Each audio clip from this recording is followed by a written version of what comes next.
Should be going.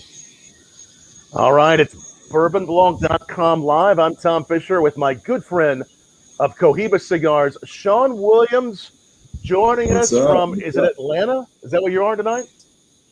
Yeah, I live in Atlanta. Been here a good while. But yeah, from New Orleans originally. So certainly my heart and my prayers and my spirit is with my beautiful people of New Orleans and I guess the entire East Coast now, as it seems. As we deal with yet another natural disaster. So yeah, man. Tom?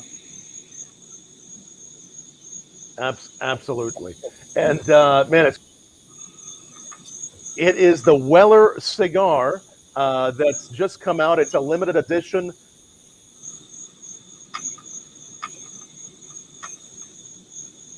They're not real easy to find, are they?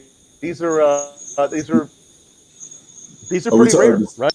The cigars or the bourbon?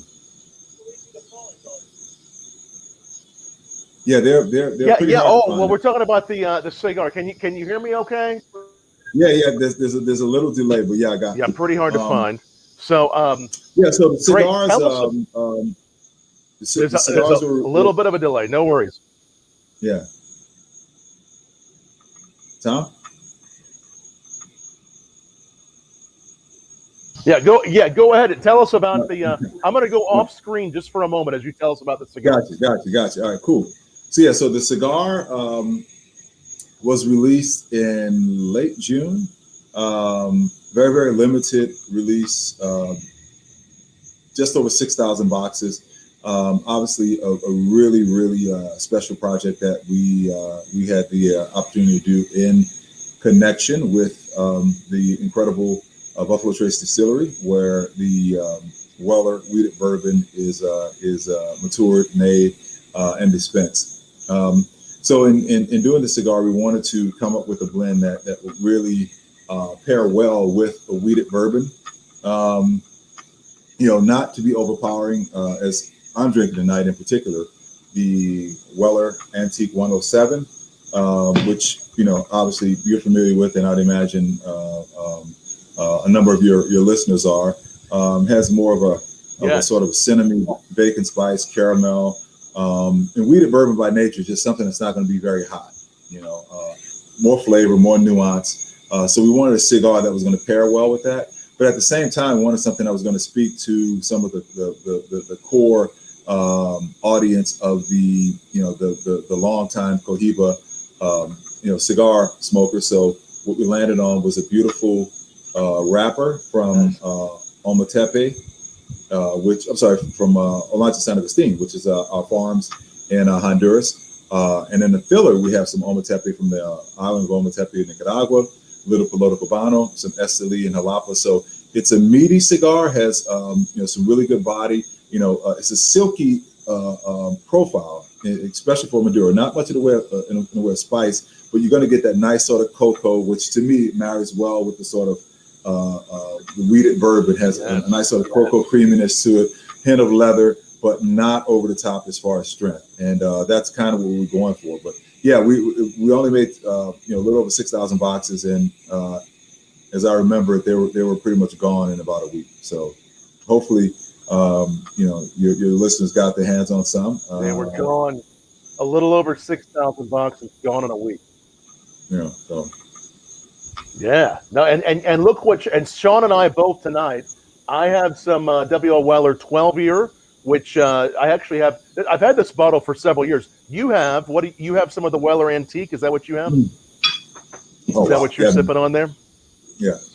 I actually polished off a bottle of the 12-year maybe the week before last. That was sort of the go-to bottle as we were launching the Weller by Cohiba Cigar. That was kind of one of the sort of barometers by which we measured the blend. So I had a bottle that I judiciously sipped my way through, and then had a couple of special reserves that I've kind of gone through, and now I'm onto the 107. I do have another bottle of 12-year on reserve and a bottle of the full proof, which I've never actually drank in the full proof. So I don't know if I'm going to crack that bottle, but we'll see. So, yeah, the full proof is something very special too. Of course, all weeded, as Sean was mentioning, what he was looking for was something that would go with a softer bourbon. I mean, that's what you were, as you were designing this cigar, you were thinking softer bourbon, what flavors work, and you've done an amazing job, my friend. I saw pictures of you as you and Harlan Wheatley there. Yeah. Buffalo Trace, you all collaborated some as well on this. Yeah, and it was a really cool process, man. And Harlan Wheatley, one of the most interesting things that he mentioned to me, and it really kind of spoke to very nice patience very that nice. Goes into. Great cigar. Thank you. But yeah, my conversation with Harlan Wheatley, one of the things that really stuck out, and it struck me like a lightning bolt at the time, which really speaks to the patience and the artistry that goes into the juice that they make down there. And it's kind of it's like how I would sort of like to think we approach, if we seriously approach making cigars, how we look at it. But he kind of talked about, he had been there over 25 years, over 2.5 decades he'd been there. And he talks about, man, it's, the success of Distillery is like, man, it's just like it happened overnight. And I kind of chuckled. I was like, dude, you just said you've been here over 25 years. Like, that's overnight to you? And he's like, he kind of thought about it. Says, yeah, I guess we kind of look at time differently. I mean, if you look at bourbons, that's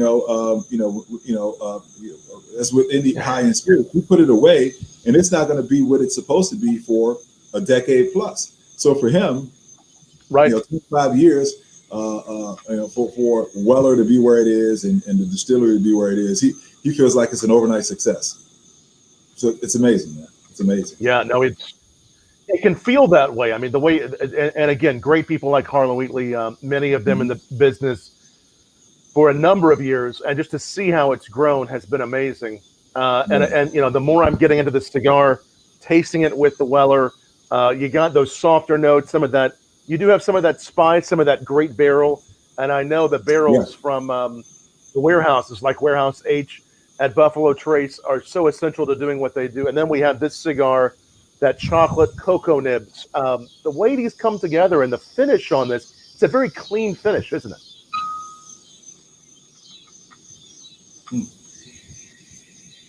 I tell you, I really tried this also.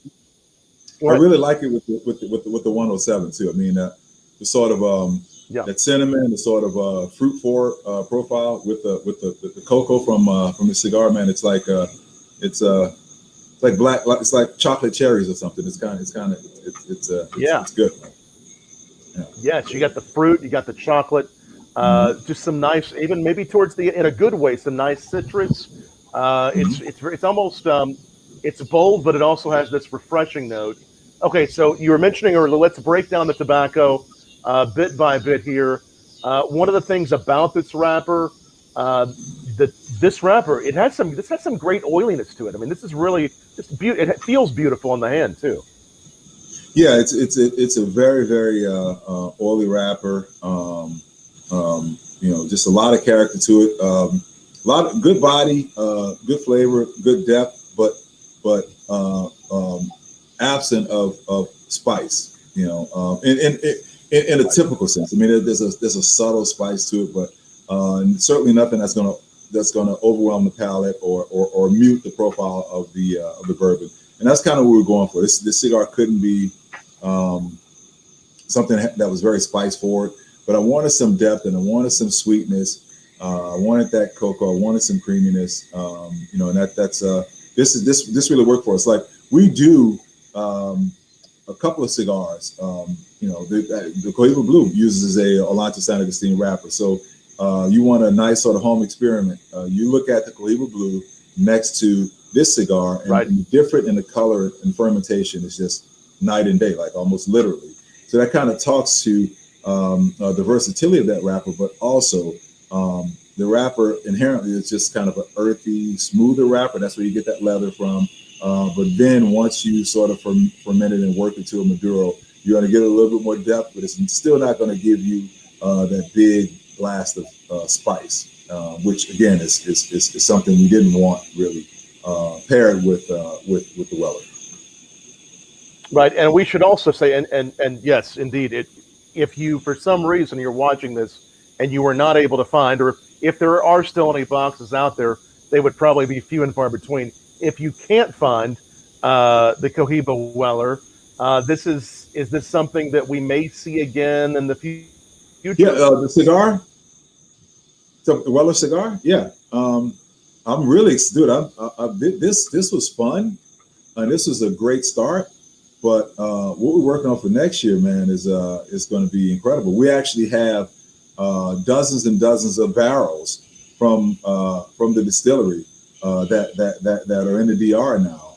So we're working on aging some of the components in the Weller barrels to kind of see what we come up with. Now we don't know exactly what we're going to land on yet, because we don't know if we're going to get more of the characteristics we want from some of the filler leaf or the binder leaf. So we just have to figure out, but there's going to be some component of the cigar that is actually aged in Weller barrel. So I'm super excited about that.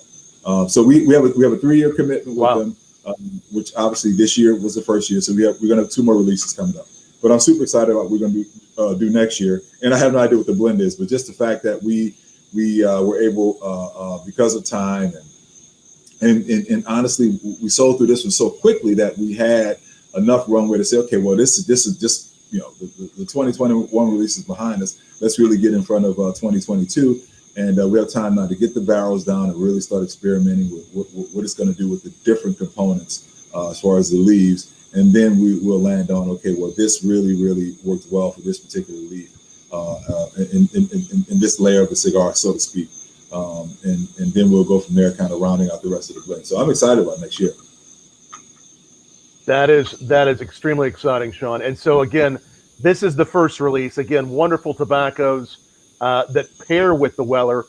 At this point, you have a number of used Weller bourbon barrels. It's the Weller bourbon, right? Yeah. From Buffalo Trace that you're aging some tobacco in right now. Yes.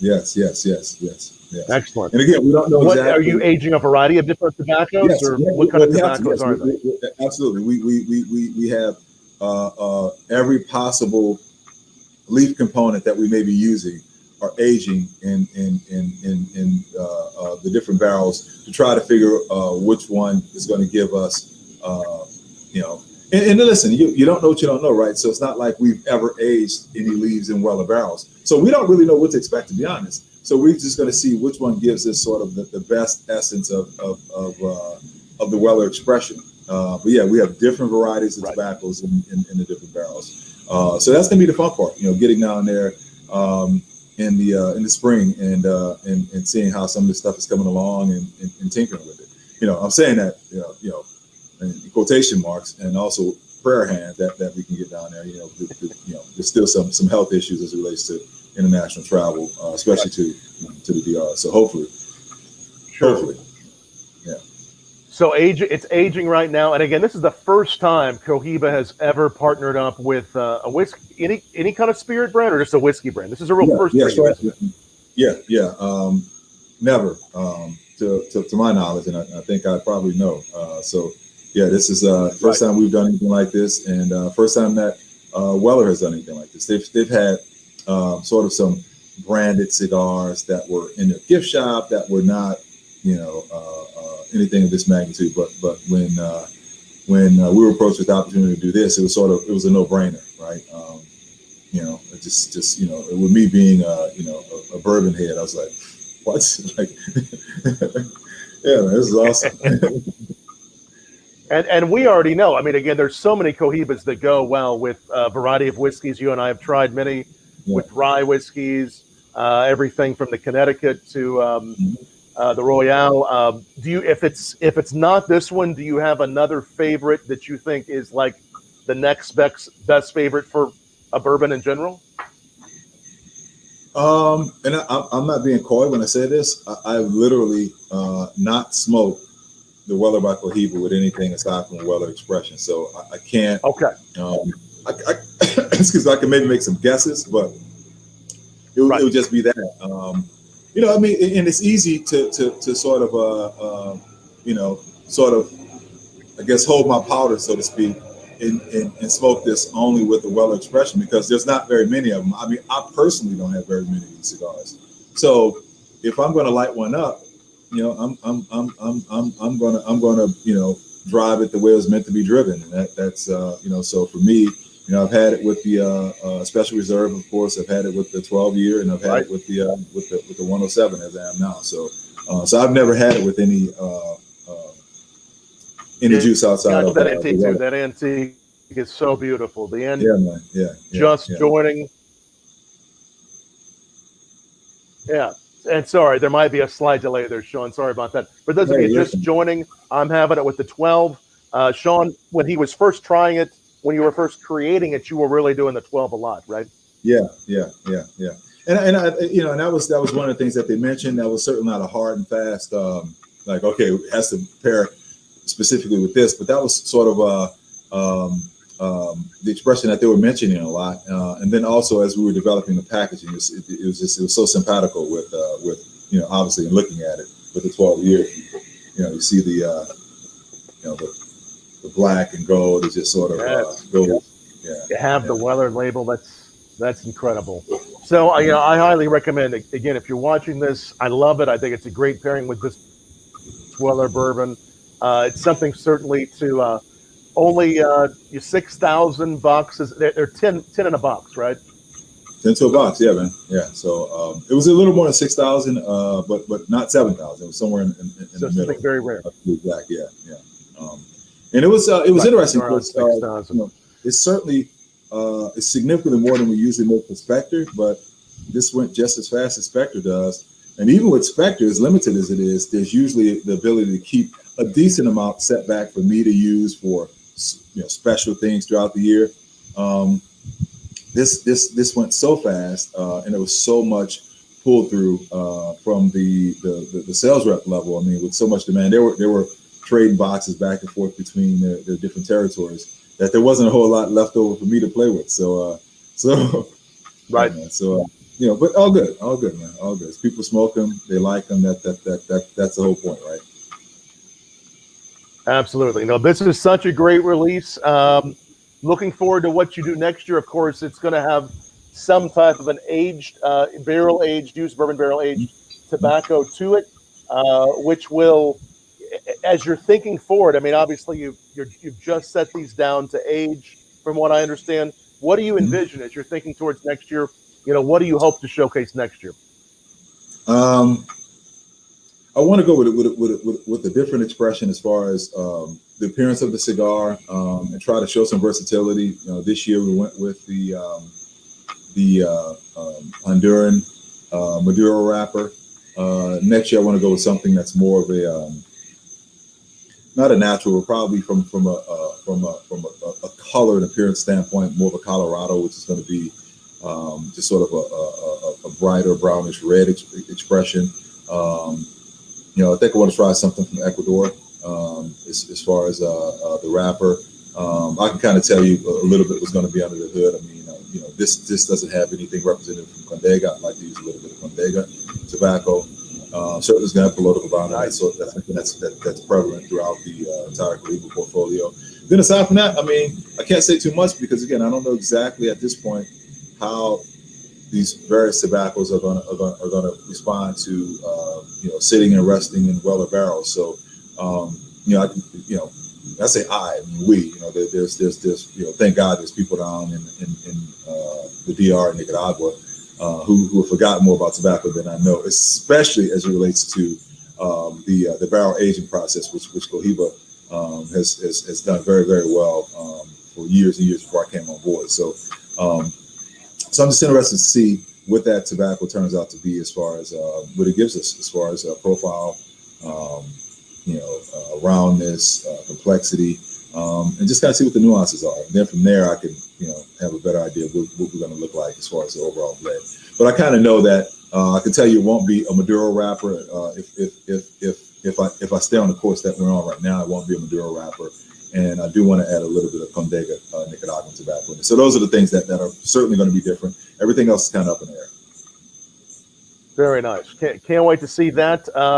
As we look forward to other releases, Spectre, other things. What do we have to look forward to coming up from Yeah, Cohiba? so of course, Spectre will be out later this year. We're hoping late October, November, but you know how it goes. But it will be released this year. That blend is buttoned up and aging, so that's good. We've had a few stops and starts with packaging. COVID didn't help as far as supply issues because if you remember what we've done in the past with Spectre packaging has been pretty adventurous, and a lot of that takes us out of our normal ecosystem for packaging, and it's been pretty tricky. I mean, we had trouble just getting the regular aluminum tubes for a lot of our core stuff. So, Right. So we've had a few sort of speed bumps as it relates to the packaging, but we're feeling pretty good that we're going to be able to get it out late October, November, and that's going to be the last release for this year, sort of. Damn it, I shouldn't have said that. So we have a special release that's going to come out around the holiday times, and this is going to be Special something release around the holidays. Yeah, and this is going to be something that's more exclusive to the duty-free market. Okay. Because unbeknownst to me, before we release Spectre, there is a very, very active international consumer. And as you know, the red dot Cohiba is pretty much exclusive to the U.S. and its territories. So it is forbidden fruit outside of the U.S. So we've had a number of international consumers that flood the duty free, and they get a lot of the red dot expressions. So we're doing a very special release just exclusive for duty free. I may have a few of those for very, very, very, very special retail partners or special events or whatever. And I'll hold that one because you're gonna have to bring me back on the show for me to kind of get more in depth. I'd love to try one with you. You know I would. I'd love to try it. Yeah, It would be amazing. And it's something that is going to pair well with the holidays, right? Well, it's not going to be. It's not going to be holiday centric. It's just going to be. It's just going to be holiday. It's going to be released around the holiday, but no, this is going to be. It's next level. It's really the cigar is going to be exceptional. But the packaging and just the way it's displayed and just and the duty free market is different, man. They're more opulent, to be honest, and they look for the product has to be good, but the way it's dispensed to them has to be exceptional as well. So we're gonna have some fun with some things, man. It's been a good year. I mean, I haven't had I'm not going to say the weight, but just the sort of all the nuts and bolts that come along with bringing out a full-time release that's going to live on the shelves in a retail humidor in perpetuity. That's a different calculation than bringing out a special release where you can really, really, really geek out on something and swing for the fences on the packaging, get adventurous with the blend, and have fun with it. I mean, that creatively, you love being able to do that. So this has been a good year to do that, and I've embraced it.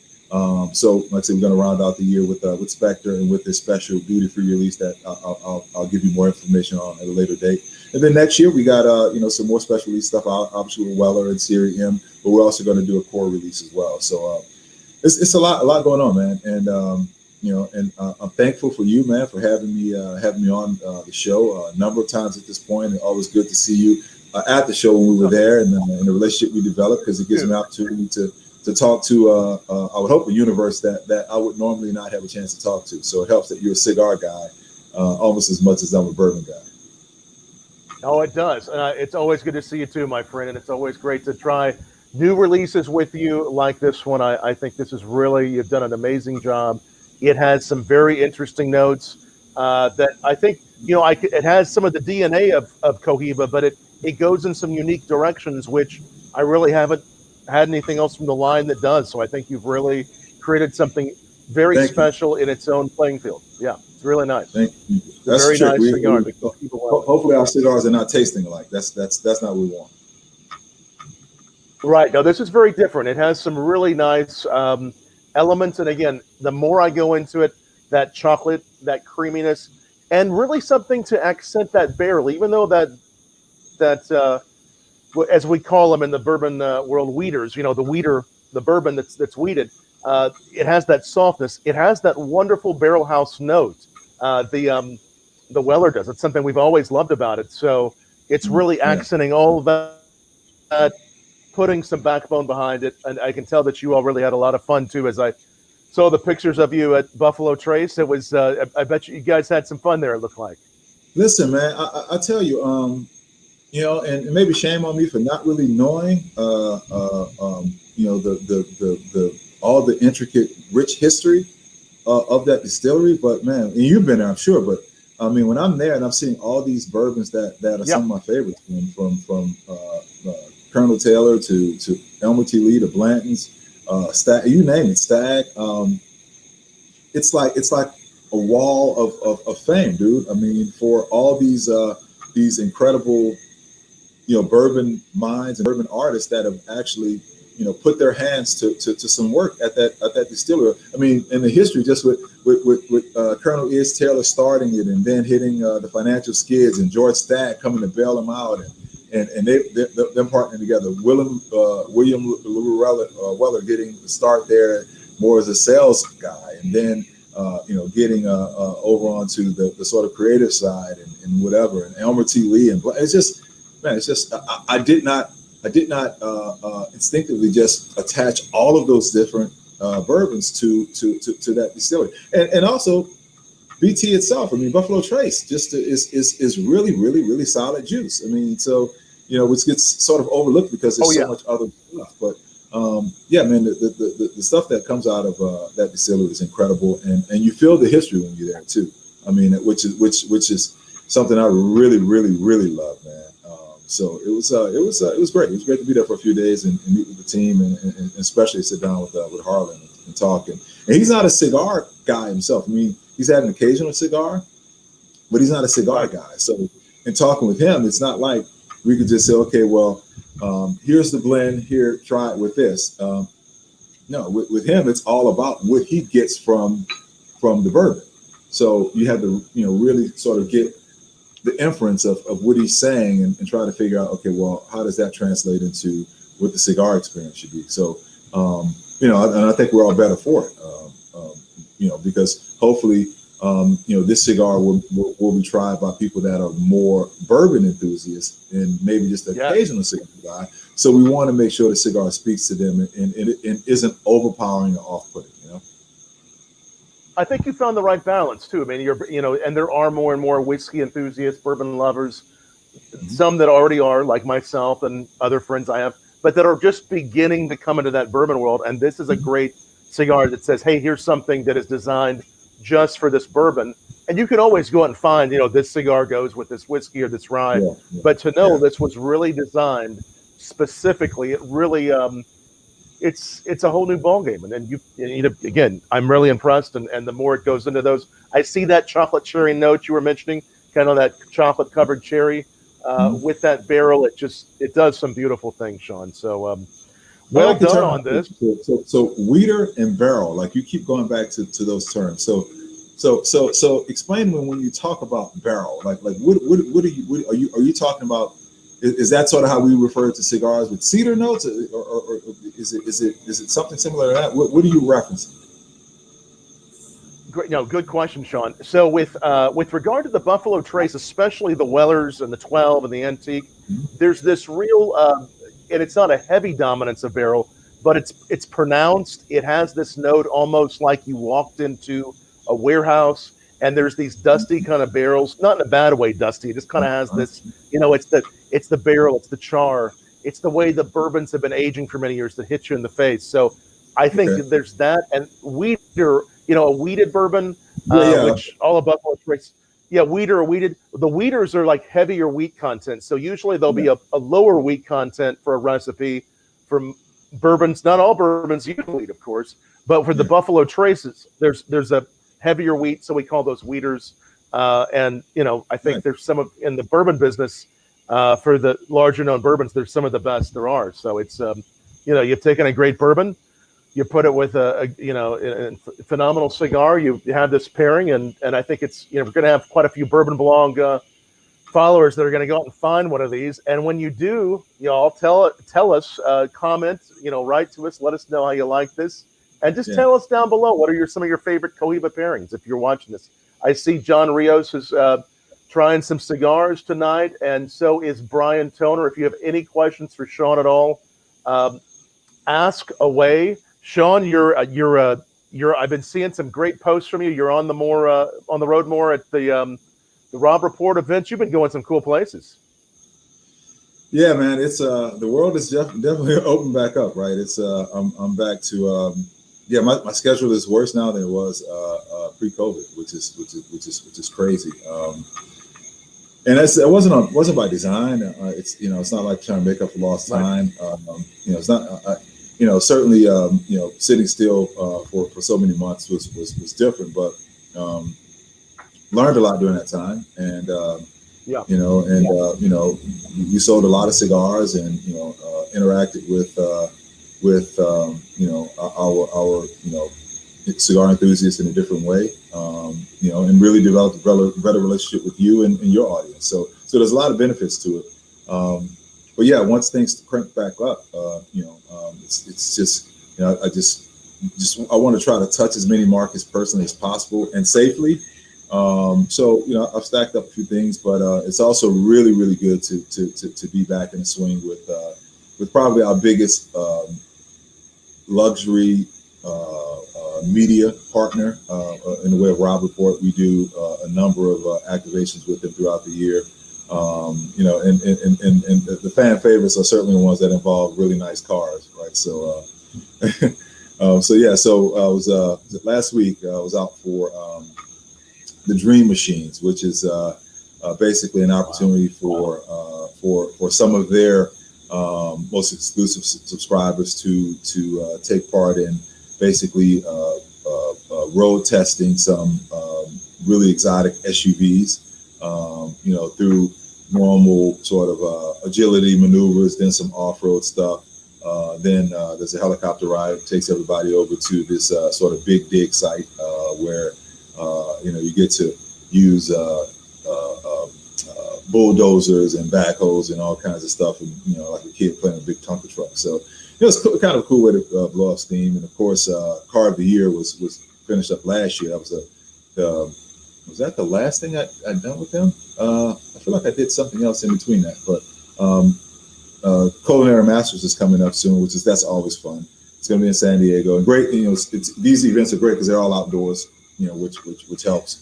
So the Culinary Masters is basically like you have the Masters as far as the golf tournament. Well, it's the Culinary Masters, which is this really, really beautiful charity golf tournament that brings together, the nation's top chefs out in San Diego. So that's a multi-day event. So that's great. I mean, you got great food, the best chefs in the country, cigars, and there's always some incredible spirits partners involved with that as well. So dumb luck, man. I get now. With that being said, man, I spend as much time as I can in the stores, in the humidors as well, because that's where it all matters, right? When you really get to spend time with the consumers that are really power the engine and really are hardcore cigar smokers who have no problem telling you exactly what to think about your cigars. So that's always fun. Yes. So many great places, and you will, but we won't tell you exactly where, but you will be seeing, most likely, Sean and I later together this month or next. You'll be seeing us show up in some pictures, and hey, look, me too, man. Sanj Patel is saying hello to both of us. So hello to Sanj. What's going on? Bloomfield, New Jersey. Sanj. Cheers, Sanj. And good and we're thinking of all of our friends like Sanj and New Jersey, New York, everybody that was impacted by the big flood. Of course, our friends in the Gulf Coast. You still have family in New Orleans? Are they doing okay? Yeah, man. So ironically, I had to fly down not this past Monday, but Monday before, get my mom and bring her back here, related to some other issue. Wow. Really not having the hurricane on my radar. No pun intended. But I just wasn't. I had to go to Vegas for the Rob Report thing, so I flew down there ahead of that. Brought my mom back, and then as I'm in Vegas, Ida's churning in the Gulf. But luckily, my mom wasn't there. But certainly had some other family that was affected. Have some family here right now as we speak, as a matter of fact, that evacuated. Everybody, not everybody, most people were trying to ride it out, thinking that you deal with a little headache for a day or two, then things come back to life. But once it became evident that electricity was going to be an issue for longer than most people anticipated, I had some family come here. So I have a house full, but it's a blessing, man. I'm happy to do it, and I'm thankful that everybody's safe. And as far as I know, my family and extended family and friends are all physically safe. Certainly, exceptionally inconvenienced right now, but physically safe. So thanks for asking. Right. Yeah, absolutely. I'm glad they're safe, and hopefully everyone stays safe wherever you are. We hope you stay safe, and hopefully there won't be any more of this crazy weather. Okay, Brian Toner, question from Brian. Cost per, if you can find it, the cost per stick, or I guess it's a box price. What's the cost per stick? A little bit over $20. Yeah. So okay. this is sort of in line with most of the Cohiba. It's similar in price to the black. Excellent. Excellent. Well, Sean, thank you. Yeah. Say that once again, that last part. But as you said, it's a 10-count box. Oh yeah, 10-count box. Really beautiful cigar, and I can't wait to see what you do later in the year with the limited releases for the Spectre, for the duty free, and of course, as we always look forward, we'll bring Sean back on for more cigar pairings and tastings. And if you happen to join this midstream, this will be up permanently wherever you're watching it. Make sure you like it, subscribe to it, and it will also be on our podcast channel, which it's pretty easy to find. Just look for Bourbon Blog wherever you get your podcasts. And Sean, good to see you, my friend, and we'll look forward to seeing you real soon in person. And thanks for the opportunity to try the Weller by Cohiba. Yeah. Cheers, guys. Cheers, Sean. Thanks, buddy. Good to see you. Cheers, everybody. Thanks for watching. We will be back on Saturday night with Cigar Saturday, and then just a whole bunch of stuff next week to celebrate Bourbon Heritage Month. So be watching Bourbon Blog right here. Cheers.